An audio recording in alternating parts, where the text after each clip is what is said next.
We've only begun to uncover knowledge that may have been forgotten long ago. We were usually taught that human progress moves in a straight line, from stone tools all the way to modern technology.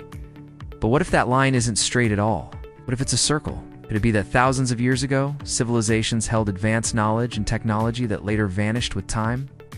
Today, we're relooking at 5 discoveries that suggest our ancestors were far more advanced than we ever believed. The Costa Rica Spheres. Hidden deep within the jungles of Central America, swallowed by time and overgrown vegetation, rests a mystery carved entirely out of stone. Hundreds of stone spheres, flawlessly rounded, astonishingly precise, scattered across the landscape with no clear answer to who made them, how they were crafted, or why they exist.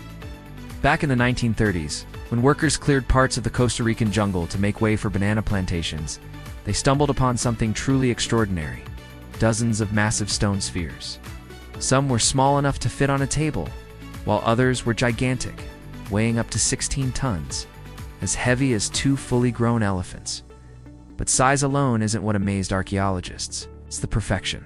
These spheres are carved from incredibly hard granite, and analysis reveals they are almost perfectly round.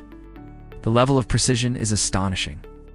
How could a pre-Columbian culture, without advanced metal tools or even a written language, create such flawless geometry?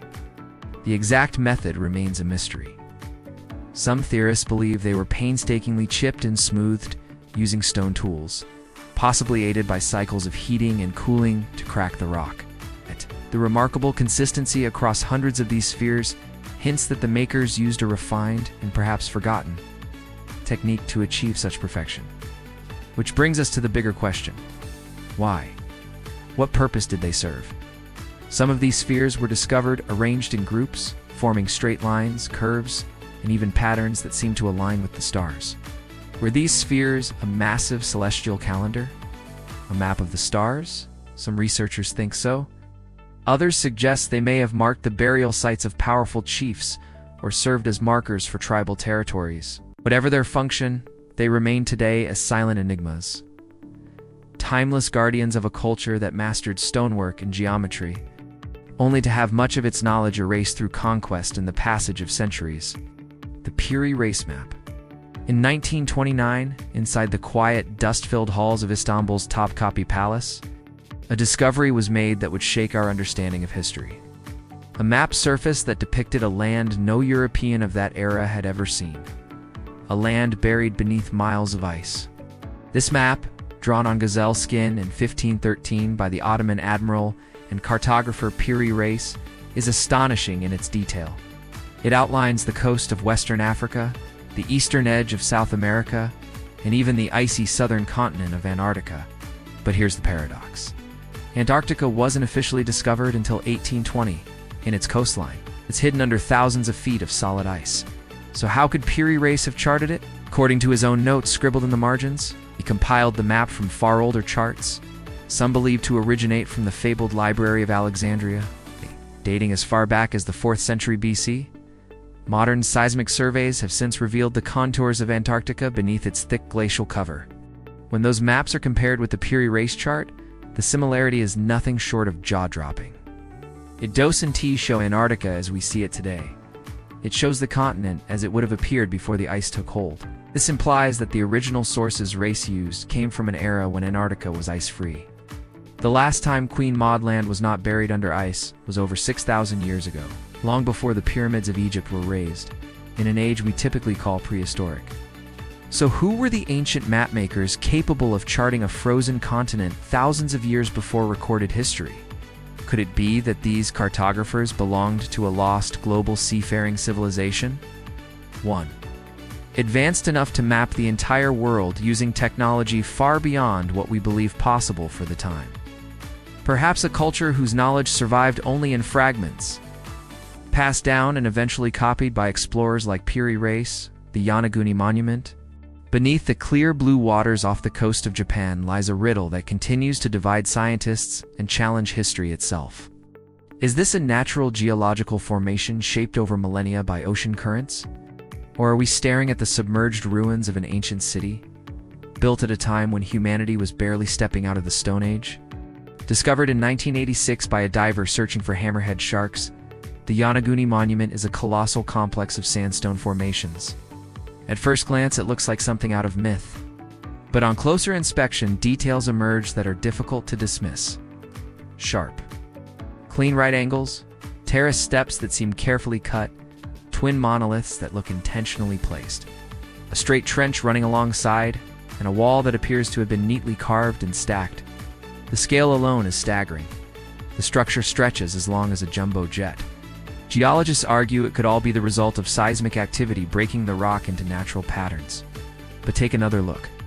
Does this really seem random? Precision is astonishing.